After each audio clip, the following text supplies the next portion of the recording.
Austin Render, Dalton Shetler with you. It is Saturday, December 27th. We are squeezing in a bonus episode here today of the Dribble Drive. Dalton, Merry Christmas. How have the holidays been for you in the Shetler household? It's been pretty good. The first one with the newborn baby, so that was a lot of Uh-huh. fun for the Christmas and holidays. And by the way, Merry Christmas, Happy Holidays to you, Austin, and everybody out there.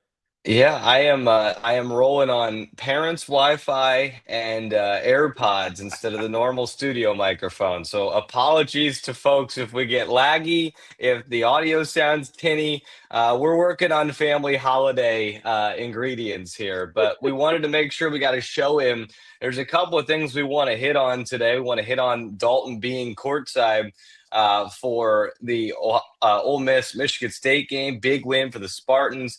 And then we've got some big games coming up this weekend. I guess it is the weekend, but Sunday and Monday, some big games with the way the calendar fell. It's just kind of awkward. We can't do our normal Monday episode because it would have had a shelf life of about 3 hours.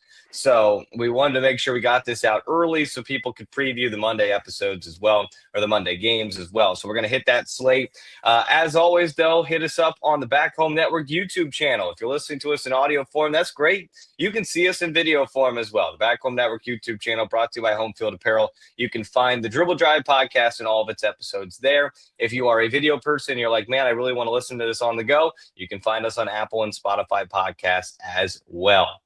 You also follow us on Twitter, on X, I guess is the formal term. Dribble Drive WBB. You can find all of our latest content and up-to-date graphics and information on that Twitter page.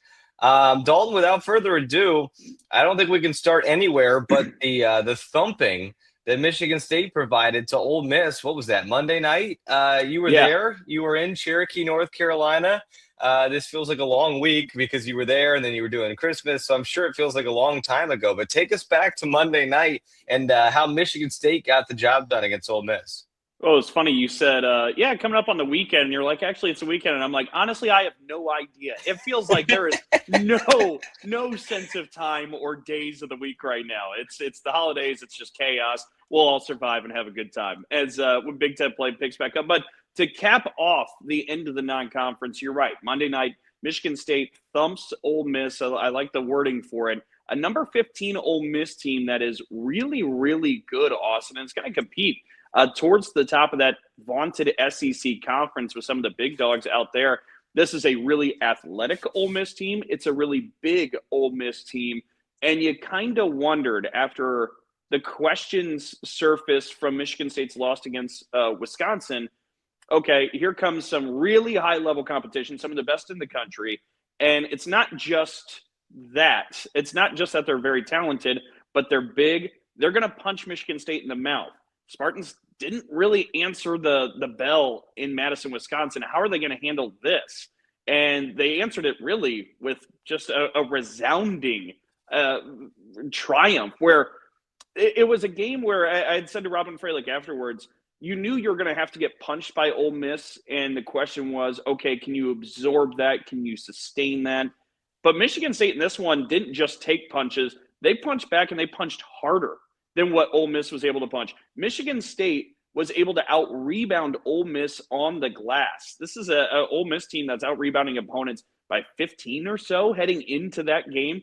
The Spartans answered the bell. They went with a different starting lineup in this one. I don't know that it's going to be the every day, every game starting lineup, but it matched the physicality of what Ole Miss was able to provide. They started Isa Alexander at the 5, Grace Van Sluten at the 4, Ines Sotelo at the 3, Kennedy Blair at the 2, and Rashonda Jones at the 1.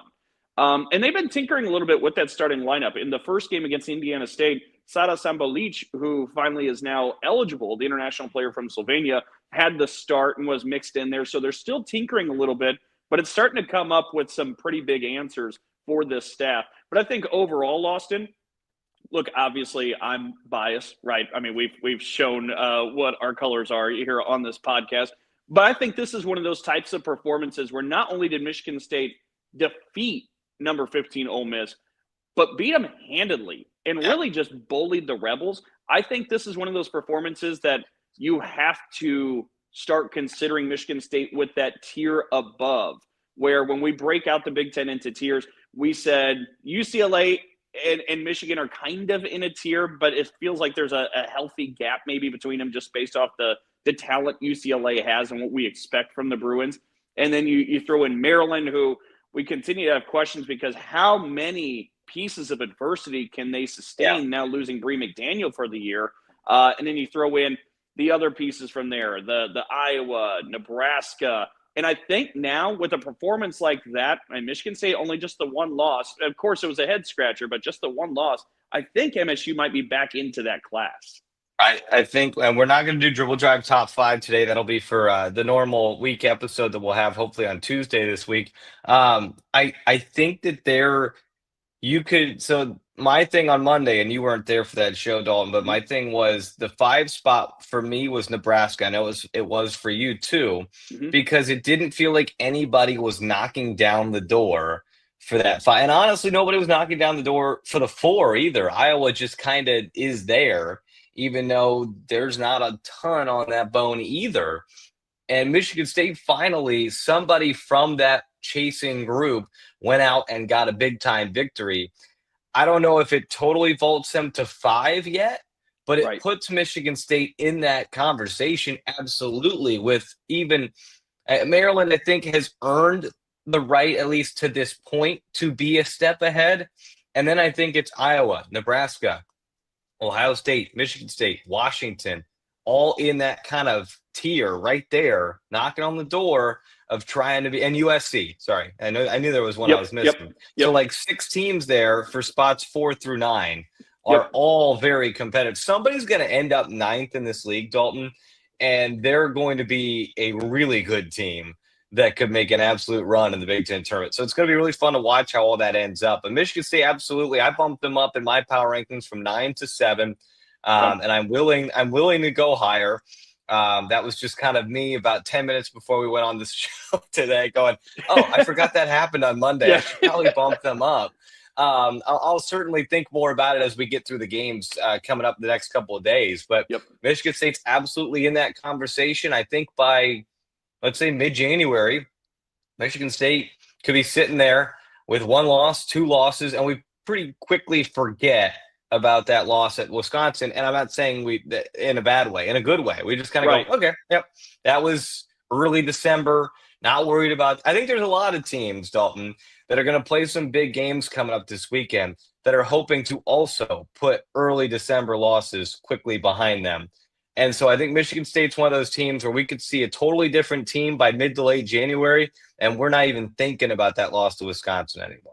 No, I think that's completely fair. And I know we got to get moving to the preview, so I'll just give a couple other notes from this game. No, I was going to keep asking you questions. So you keep going. Okay, I was going to say, well, I at least want to cram these notes in just because this was a streaming game where I'm not sure if everybody was able to watch. I did not watch a second of it. Okay, so this was, I mean, for all intents and purposes, this was an ugly game too. I mean, the halftime score was 26-20. No team had made a 3-pointer at halftime. It was about 6:30, I think, left in the third, where Rashonda Jones, I believe it was Rashonda, hit the first 3 of the game. It was a really grinded out type of game. It was one where both teams ranked the boxing gloves. But here's something that I think is pretty interesting, Austin. For Michigan State, everything in the Robin Fralick tenure has been about, okay, we turn you over, we go score on the other end. That's kind of our formula. We start it with defense, we get turnovers. Michigan State lost the turnover battle in this game. They were sloppy a little bit with the ball, but they lost the turnover battle. I think it was 22-20, if memory serves right. So for them to be able to thump Ole Miss by 17, where they didn't play the strongest in some of their areas, they didn't hit maybe all their free throws. I mean, there was a lot Michigan State still left on the table and jumped out to the 17-point win. I think there's a lot of really good things to take away from Michigan State besides just the final score. But this was an ugly game. They found a way to win. And honestly, it got to a point where it just became without question they were going to walk away with this game. They just manhandled a really good Ole Miss team. And we talk about some of the best wins in the Big Ten. Look, UCLA's got a couple to boast. Michigan's got a couple to boast. Maryland's up there. Iowa's had a few. But this win will rank among one of the best that the conference has seen to this point so far. So Michigan State, that's the team we expected. And it's starting to show that maybe the Wisconsin trip was a bit of an anomaly. And this is what we can expect from Michigan State. No Theron Halleck in this game for Correct. Michigan State, and they still found a way. I think on Monday I said, look, Dalton said they were out toughed in Madison, and my fear was Cody McMahon and Ole Miss. They're kind of Yep. known as being a tough, physical basketball team. And Michigan State just took it to them. And I was listening to you, and you had this joy in your voice just watching Michigan State. Like, look, it was ugly, but I think Michigan State needed to win a game like that because Yes. Michigan State has kind of been the win pretty team so far this season. Yep. And to see them win ugly and to get dirty and in the mud and win a game like that, I think it's going to go a long way. I think Robin Fralick would probably tell you the same thing. Like winning, showing that you can win in multiple ways is so important. And obviously knowing there's reinforcements and Theron Halleck coming at some point for Michigan State as well. To do that without her is another spectacular add to this. It for sure is. And to the point of Theron Halleck, she actually had said during the Robin Fralick radio show last time when the whole team came out, we sang Christmas carols and had a lot of fun. If you missed any of that, make sure you go find that online because that's well, it might hurt the ears, but it's fun. It'll bring a smile to your face. But anyway, Theron had said then that she was hoping to be good to go for the Rutgers game, which is coming up next for Michigan State. That's tomorrow. So Theron Halleck is, if it's not tomorrow, it is soon that she should be back, that she was expecting anyways. Well, that's good to hear. And you said shots weren't falling in that game. Well, I know a specific shot.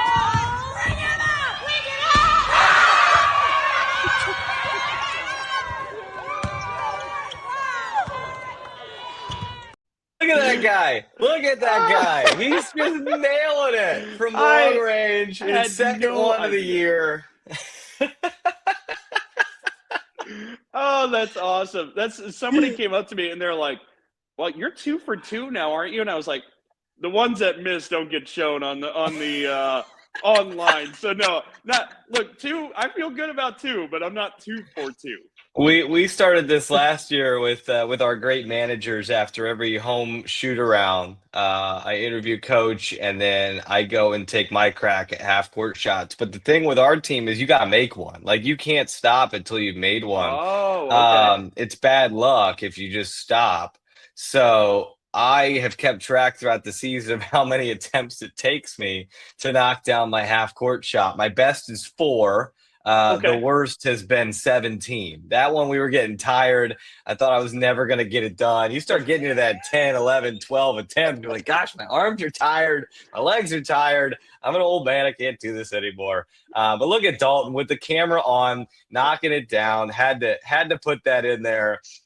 Maybe they should have put Dalton in. I don't know how readily accessible you would have been in your suit, but you could have gotten in there and I still have 3 years of eligibility. So, and I think the NCAA might give it to you. So, anyways, yeah, with how everything's going, I think you could pretty much get there. So that was the recapping action. There wasn't any really other. I think Ohio State played. They beat Western Michigan 95-47, and we have not had a game since. Which is nice. The teams get to send their players home. They get to go do Christmas. They get to, usually, I would imagine most of them reported back maybe on Christmas night or on the 26th.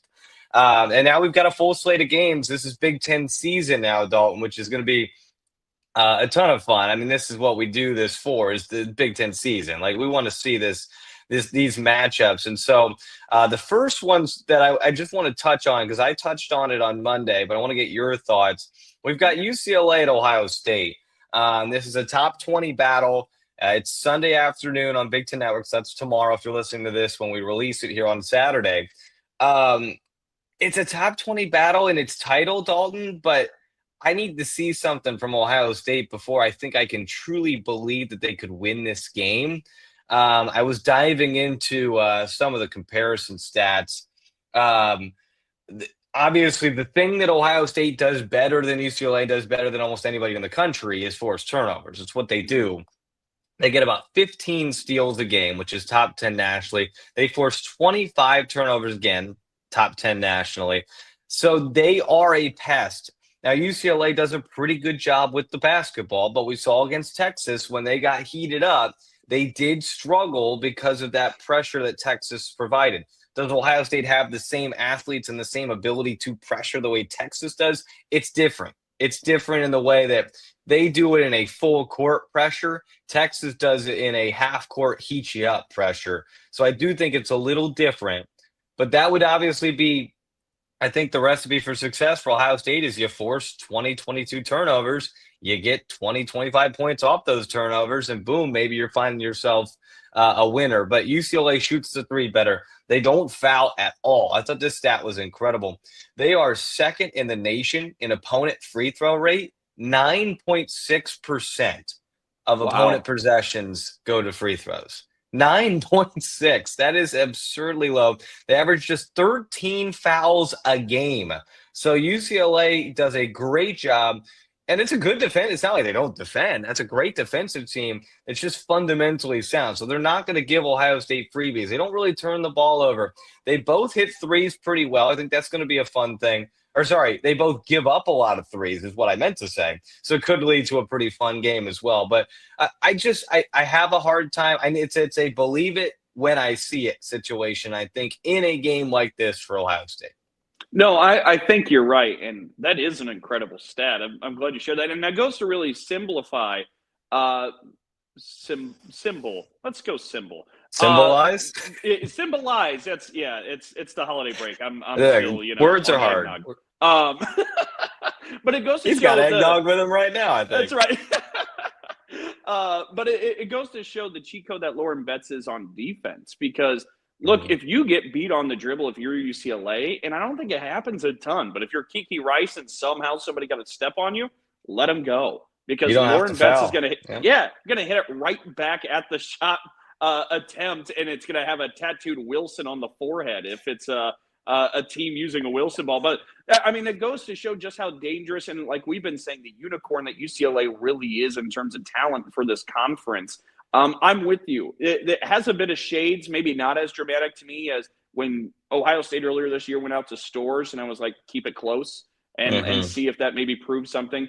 I don't think you have to win to prove something if you're Ohio State. Of course, it's a Big Ten game. You want to win. I don't think UCLA is going to go undefeated throughout the whole season. I think it's just a lot to ask for that they go through the Big Ten 18-0. I don't know that this is where they stumble, though. I think it comes later in the year when legs maybe become more of a factor and the travel starts to wear a little bit more. But for Ohio State, you nailed it, Austin. I think the margin for the Buckeyes, it's hard to paint a different scenario like when Doctor Strange is coming up with the final way to beat Thanos in Endgame. Like the one scenario is create a bunch of turnovers for Ohio State where they can win this game. So I'm curious to see if the pressure becomes that effective against some really poised and veteran guards of UCLA. But ultimately, I like UCLA here.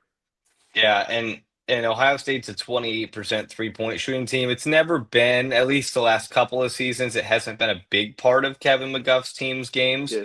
But I feel like they're going to have a big day from Chance Gray, from Kennedy Cambridge, from some unsung three-point shooting heroes in this game. But I'd be more weary, Dalton, if they had gone to Penn State and then at Ohio State. So it's like day 5 of this West Coast road trip.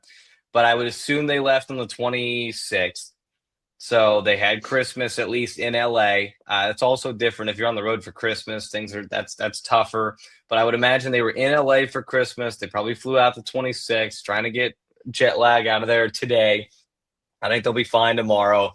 I think this is the team. I think UCLA is going to be the team we might see the jet lag and the travel stuff affect more this year. I think UCLA is still going to be like last year, where it's just go on the road, take care of business, fly home. They might not win every game by 20, but I certainly think they're going to win this game by at least 10 to 15 points. I think they are the better team, but I look forward to learning a little bit about Ohio State in this game because I think we both are higher on Ohio State today on December 27th than we were on August 27th. Yes. But I'm just curious to see if they can keep that going in this contest, not necessarily with a win like you said, but could they be competitive? Let's go to Monday. Put a quick graphic here. There's 5 really fun games on Monday. This is what we're looking at here for Monday. We've got a great matchup at 3 o'clock. Two ranked teams, USC at Nebraska, 3 o'clock. Get that Big Ten Plus subscription. You're going to want to watch that game. Wisconsin at Maryland at 4. The 6 o'clock game, I'm a little partial, but that has ginormous implications on it for bubble ramifications when March rolls around.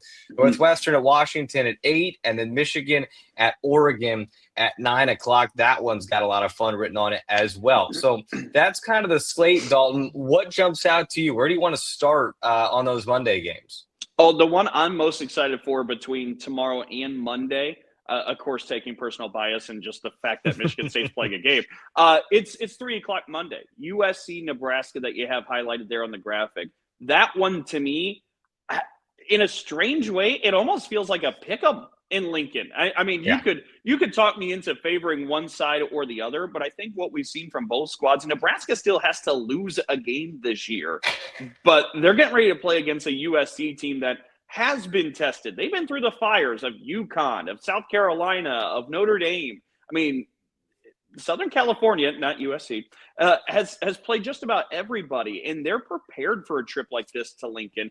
I'm really curious how this one plays out, just because much like we had some of the questions about Michigan State, I still kind of want to see Nebraska get punched in the mouth and how they respond. And I think it's coming Monday. And whatever that response is gives us more information. And that part's really exciting as we're still just now getting back into the Big Ten season. Yeah, so this is interesting. They say styles make fights. This is two contrasting styles. When USC played Washington in that opener of the Big Ten, that was two teams that kind of want to play the same way. They want to beat you to 65 points. They want to play tough, hard-nosed defense and make timely shots. This is totally different. This is a Nebraska team that I think, and I haven't seen them with my own eyes yet this year, but have kind of been a finesse team. We're going to shoot the three ball over you. We're just going to run a really efficient offense, score 85 points, and beat you 85 to 78. Like, that's kind of how they have been the past couple of seasons. And I think they're a little bit, and I look at the stats in this matchup and the head-to-head, and it's hard because Nebraska has not played a ton of people. USC has much more valuable data points in their stats than Nebraska does. But Nebraska averages almost 20 more points a game than USC, and their offensive numbers are just bright green, which is top 10% in the country. Like, it's just it's efficient. They from 2-pointers, Dalton, they are leading the nation 61.3% for Nebraska from 2-pointers. Britt Prince, we've talked about, is shooting. I don't know what she's at now. She was over 60% at some point this season, not that long ago. Right now, Britt Prince is shooting the ball at 61.2% from the floor and 49% from the 3-point line. So to me, it's really intriguing. And then you look at the offensive numbers for USC, and they're average, but their defensive numbers light up green. And then Nebraska's are kind of average. So to me, it's like, okay, what's going to win in this game, offense or defense? It's strength on strength with USC's defense that at times makes USC games a bit of a tough watch against Nebraska's offense, which, although untested for the most part this year, has been almost flawless and super efficient. Well, and I think that nails it, right? Because when we talk USC, we're talking about elite perimeter defense. That's been our conversation around the Trojans and the positive all throughout this year between Jazzy Davidson, London Jones, Kennedy Smith. This group gets out in guards. And for Nebraska, where the offense really seems to originate around Britt Prince, this is a challenge. Okay, Britt, can you beat some of the very best defenders this league has to offer? That's a big challenge. But if Britt in Nebraska finds a way to do that against the Trojans, I think, and not to put too many stakes on this, but we start having to need the conversation about Britt Prince being one of the best in the Big Ten. If she finds a way to create offense beating those defenders from USC, we need to have a different conversation, because I think a lot of the offense weighs on her shoulders in getting it created. Yeah, I don't have usage rates, but if we did, I think Britt Prince would be high in the Big Ten in usage rate. Her and like a Shea Chesky, probably two of the people that are used the most in this league right now. I'm curious who defends Britt Prince. Do you put Malia Samuels on her, or does Malia Samuels get Callan Hake? My guess is it's going to be Samuels against Prince. I think that's a dynamic matchup. Samuels is very good at heating up the ball handler. I look forward to that. And then if you're Nebraska, can you get post points? Can you get production out of Petra Bojan? And Amaya Hargrove continues to play great off the bench. Can you get post production to take some of that pressure off of Britt Prince? Because if Britt Prince is having to slice and dice against this defense, we saw it with Savia Sellers for Washington, it doesn't work. It just Yep. doesn't work. So you got to have options. You got to have multiple pitches to throw. The curveball's got to be landing. The changeup's got to be good. Like, you can't just throw fastballs at this USC defense. They're going to be ready for that.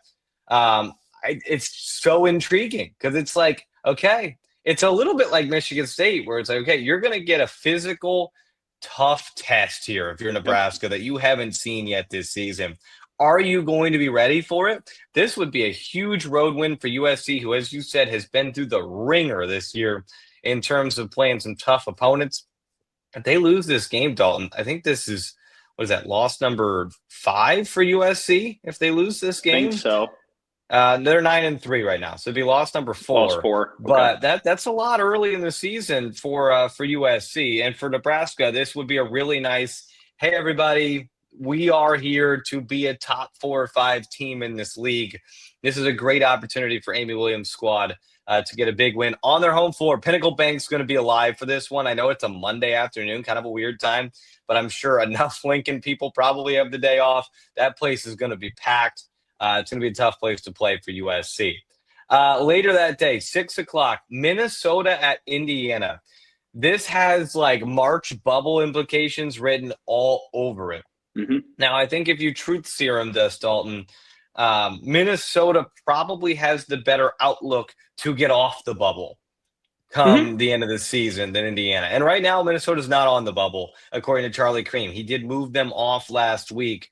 So they are not in the last 4 in or the net for last 4 by. So Minnesota right now is off the bubble. We know how fickle that can be. You can quickly go back on it. Minnesota's just kind of lacking that non-conference punch that I think could eventually hurt them. They lost at Kansas. They lost a neutral site to Alabama. Those were a couple of opportunities they had there. Indiana did move up from the last 4 in to the last 4 buys, according to Charlie Cream, against December 27th. It's hard to put a ton of stock in that. I'm sure Charlie isn't putting a ton of stock into that either. But that just gives us a little bit of framing for how big this game could be. It's the one time these 2 teams are going to play. It's in Bloomington. So if you're Indiana, you got to feel like this is one you got to get. And I've been talking to a lot of people. Obviously, you go to Christmas things, everybody's asking about your team. And it's okay. Well, my thing is like, get to 20 wins. Because if you get to 20 wins, they're going to have a hard time knocking you out of the NCAA tournament. Mm-hmm. So for Indiana, that path at 11-2 right now is going 9-9 in the Big Ten, which is very doable.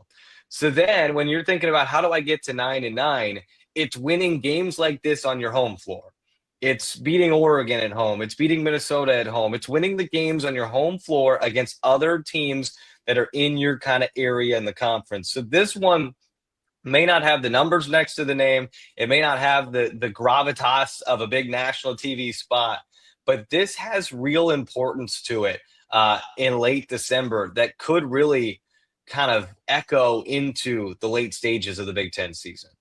Well, I mean, I think you nailed it with the way you framed this one, because the other thing, too, especially for Indiana, I know you know it off the top of your head, but the Hoosiers have to do their work early with the schedule, the way it's laid out. How's the finish for the Hoosiers? Well, so they play 6. Well, Washington's not ranked or won't. They've dropped out on Monday, but 5 of their next 6 after the Minnesota game are ranked teams. So it's like Michigan State, Maryland, Nebraska, Washington, Ohio State. Like it gets really difficult here. But then February, they've got a lot of the Northwestern, Rutgers, Purdue, Penn State, and Wisconsin, I think, are all in February. So can Indiana live to get to February where there might be That's some right. more That's what it opportunities is. to win some games? Could you be sitting at 4-6 going into February and feeling like you could finish 5-3, get to 9-9? I think a 9-9 Big Ten team is making the NCAA tournament. Correct. So especially if Especially it's in a this 20, league.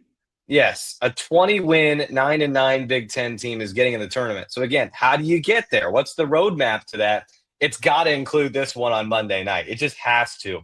Because if you lose this game, Dalton, like I said, it's Michigan State coming to town. Then it's at Maryland, at Nebraska.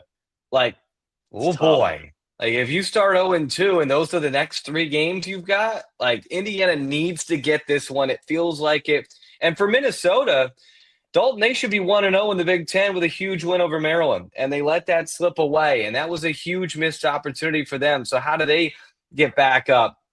These are two teams I think want to put early December behind them quickly because Indiana got smoked at Illinois and Minnesota gave up a win they should have had against Maryland at home. So I am 100%. curious which team kind of comes out with a new sense of, all right, Big Ten season's here. Couple of stats. Minnesota's much better defensively than Indiana right now. Minnesota is allowing just 50 a game, Indiana allowing 62, but the Hoosiers have been more efficient and better shooting on the offensive side of the floor. Here's the matchup I circle, though, Dalton. Minnesota does not get to the free throw line. One of the worst teams in the country in getting to the free throw line. Indiana has struggled all season fouling. Over 19 fouls a game. It's gotten better. It was over 21. So it is going in the right direction. But Indiana at times is a little bit slappy defensively and gets some fouls. Does Minnesota take advantage of that? Or does Indiana get away with it because that's not Minnesota's strength? I think that's a big part of this game. Minnesota also gives up a ton of threes. So can Indiana, who has been one of the best three-point shooting teams in the Big Ten, get going? And it's 3 players. It's Shea, it's Lene, and it's Maya Makalewski. Can any of them have a big day from beyond the arc? Could 2 of them have a big day from beyond the arc? That's going to be the key. And then it's Shea against, I would assume, like an Amaya Battle or Amara Braun defensively, probably. That's obviously the defensive matchup to watch. And then injuries are going to play a factor too. Is Z going to play in this game? I don't know. All we know is that as of the last game for Indiana, the post-game press conference, Terry Morin said she had not practiced yet. So she just continues to say she's week to week. We've obviously had a week since we've last talked to Coach, so that week to week could be different. Obviously, you want to have her going up against Sophie Hart, who's a very solid, established post in this league. So you want to have her ready to go, but they obviously don't want to rush her back because it's a long season. So very curious what Indiana looks like if they do get Z back. Is she rusty? Can she fit right back in? But this just has such big ramifications in the Big Ten, and I'm excited for it. Absolutely. And the other thing I was going to point out too, because you brought up that defensive battle, and look, Minnesota under Don Plitzuweit, that's how they win games. They grind out games defensively. They kind of just anaconda squeeze their opponents and just take the life out of them on that end of the floor. They play a pack line defense. So honestly, whoever ends up on Shea Chesky, she's going to have a lot of help. Whoever Yeah. is the primary defender, because that's how they play. It's systemic the way they play on that end, that pack line defense. So the big question too then is, okay, it feels like already even through the non-conference, Shea Chesky has had so much on her shoulders in Mm-hmm. terms of creating offense. If Minnesota systemically, with more than just one, finds ways to crowd and take space away from Shea, what is the next answer for Indiana? I think that plays itself out during the course of the game, and that'll be interesting to see. Yeah, she's going to have to be able to drive and get that pack line defense on her and then have Maya Makalewski in the opposite corner. Phoenix Stowtime's going to have to hit some shots. She had a season high last time out for the Hoosiers against Western Carolina. Can she hit some threes? Can Lene be consistent, find some holes in that defense? It's going to have to be more than Shea Chesky.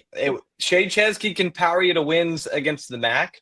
She cannot power you to wins solo in the Big Ten. And Illinois took her off of her game, made life difficult on her, and Indiana didn't have the answers. Indiana's going to have to, this is, again, it's similar to Michigan State. It's similar to Nebraska. Indiana got punched in the face at Illinois. Yeah. Can they respond in this game against a team that's also going to try and punch you in the face? This Yep. could be a first to 65 type of game in Hmm. Bloomington on Monday. And can Indiana be strong enough and tough enough to withstand moments where they might go 3 or 4 minutes without scoring? Can your defense keep you in the game? That's the question for Indiana. One more game Monday night. Michigan is at Oregon. This is an interesting weekend because we see UCLA and Michigan both go across the country. They're going to wave at each other as they fly by. UCLA is going over to Ohio State, and we got Michigan going to Oregon. This is interesting, Dalton. And I know we were a little passive on Ohio State's chances against UCLA. Do you like Oregon's chances to compete and potentially knock off Michigan? I certainly like him more than Ohio State's. Like if I had to grade in a pecking order, I think UCLA for the most part is just there's such a talent disparity that the Bruins have above everybody else. Yeah. But I think too we saw last year. Look, Oregon, we got to know them with Sabrina Ionescu for years before they entered the Big Ten as a high-flying Ducks offense. They're trying to get back to that. But what Kelly Graves showed us last year is he's not too proud. If they have to find ways to muck up games and to drag teams in the mud, they'll go ahead and do that if it gives them the best chance to win.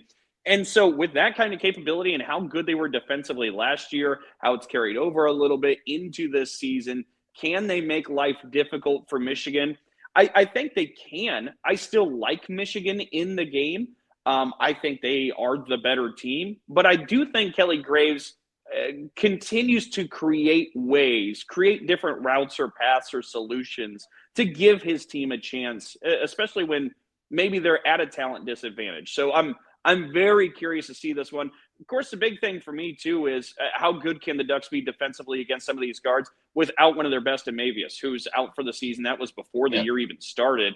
I see if they've got enough in the case to unlock and see if they can't slow down this sophomore great group that the Wolverines have.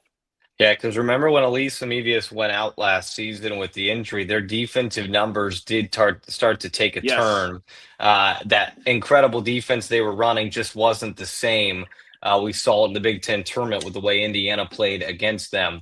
A couple of things. Number one, they've played UCLA already this season. So a little bit of similar data. Now that was at UCLA at Pauley Pavilion. They got run early. It was 49-26 at halftime. They gave up 30 points in the second quarter. Now they won the second half. It doesn't really help your record. They just didn't get a whole lot out of, like, Mia Jacobs only took 5 shots. You get 14 out of Katie Fiso, but nobody else no other guards with more than 6 points. So they were 4 of 15 from 3. They shot 33% from the floor. Turnovers weren't an issue. They just couldn't make shots. Yep. Is Michigan going to be able to do that same thing to Oregon? One weakness of Michigan when I was looking at their stats is they foul a ton. Over 19 fouls a game for Michigan. They put opponents at the line a ton. So can Oregon potentially take advantage of that? Be aggressive offensively. Try and get downhill. Put these guards in difficult positions. Make them foul you. And then as a bonus, maybe you get 1 or 2 of these electric guards from Michigan into some foul trouble to where you can get them on the bench and you can start to maybe make a run. Michigan does get to the foul line very well. They're one of the best teams in the country at doing that. So Oregon's recipe, you got to play disciplined basketball. You're going to have to keep this thing low scoring, slow it down. I was surprised looking at the efficiency numbers, Dalton. Both teams are very efficient offensively. Even Oregon, who doesn't score it the way that Michigan does, they're very efficient with their possessions that they get. So I thought that was interesting. I still have it up here on my screen, so I'm just looking at it now. Field goal percentage is 50-47. 2-point percentage, 57-54. 3-point percentage, 34-33. Effective field goal percentage is 55-52. Points per scoring attempt, 1.16, 1.11. So both teams are very good offensively. They take advantage of their opportunities. Oregon's just a little bit more methodical in doing that. But it's only about 3 possessions less per game for Oregon than Michigan, or per 40 minutes. So interesting. I think it's weird that we both feel more confident in Oregon than we do Ohio State, even though they have a number next to their name and Oregon doesn't. But I think it's more so of like, we still have this juggernaut Thanos UCLA imprint in Yep. our brains of like who can possibly beat them. Yep. Michigan may be that too, and we may learn if they beat Oregon by 30 points in Eugene, like, oh, there might be two teams this year. Last year it was USC and UCLA. This year it's UCLA and Michigan that just we're not going to touch. But we're going to find that out in this one 9 o'clock on Monday. It's a great slate, Dalton. It's just, man, it's fun because it's so much easier to put storylines and weight on these games. You know what they mean. Like, it's harder to say what does a Minnesota-Alabama game mean versus what does a Minnesota-Indiana game mean. We know what it means. It's going to be important. And now it's tiebreakers. It's head-to-heads. It's, hey, on March 5th, we're getting ready for the Big Ten tournament. Minnesota and Indiana could be sitting in a similar food group in the last four in, and Indiana's got to win over Minnesota. Like, does that make a difference come March? We don't know, but it's a big game. USC and Nebraska could be two teams fighting for hosting positions. Mm-hmm. Whoever wins this game could have the bragging rights to be a host in the NCAA tournament. These games are massive. There's a lot of other ones we didn't touch on. Obviously, when we were previewing the opening week's games, we didn't preview much Michigan State, Wisconsin, excuse me. And then that turned into a great game and a big upset. So who knows? Maybe there's another big upset in the cards this weekend, but those are the big games that we were able to touch on today. And when we next talk to you, which we're hoping is going to be Tuesday the 30th, Dalton will be a day away from coming to Bloomington for the Dribble Drive Super Bowl on New Year's Day, which is obviously the most important game of the day, featuring any Indiana University athletic team, I believe. But no, we'll talk to you guys on Tuesday to do a full recap on all these games. We'll get back into a normal flow. This was just a weird week where there's 5 games on a Monday. There's a bunch of really good ones. It didn't feel right to just preview them for 3 hours and then they're no good. So we wanted to make sure we got this thing out there early. Enjoy your we're going to talk to you before the new year, but hope you enjoyed your Christmas. Enjoy what's left of your leftovers and all that good stuff. Dalton, we'll talk to you on Tuesday. Thanks so much for joining us, man. Merry Christmas. Sounds good. Merry Christmas. Happy holidays, everybody. Thanks to everybody for joining us. Remember, we're on the Back Home Network YouTube channel and available on Apple and Spotify podcasts. Dalton Chandler, I'm Austin.